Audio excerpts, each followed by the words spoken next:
Анан ошол адам $300 бирөөдөн карыз алып кирип кетпейт болчу да. Эми балдар бар адам ушундай болот. Эми эгерде балдарым жок, эч кимим жок болгондо, бирөө карыз берип турчу, эч нерсе эмес, мен $300 берип ошол МВге кирейинчи деп ойлошум мүмкүн болчу эле да. Анан жакшы эле экен, бирок акча экен да. Эгер акча сурабаганда ушул жерге кирмекмин деп койгом. Болду, всё. Андан кийин мен ошол ой менен токтоп Москвага келгем. Москвага келсем, бир бала мага каталог алып келип берген.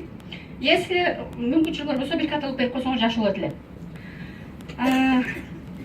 Ошол мынтип сурады. Орус бала экен.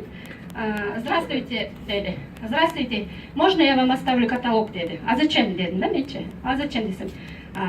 Ну, посмотрите, деди. Хорошо, дедим, да, оставьте, завтра приду, заберу, деп айтты. Хорошо, дедим, алып калдым, анан пролистала, карадым. Следующий день ал адам келди. Келип туруп, ну что, понравилось что-нибудь десе, как вы думаете, мне деп отвечать еттим мен ошондо деп ойлойсуңар? Жок, эч нерсе жаккан жок деп айттым. Жок, мага нет, ничего не понравилось, дедим. Анан, неужели столько красивых товарлардан, неужели бир дагы нерсе жаккан жок десе? А на самом деле как было? Аябай жаккан. Чөнтөгүмдө бир тиын акчам жок. Мен көчөдөн келген эле бир орус балага, мен чөнтөгүмдө акча жок да, ала албайм деп айтпайм да. Именно силер деле ошентесиңер да. Арифлейимге жүр, аябай жакшы экенсиз.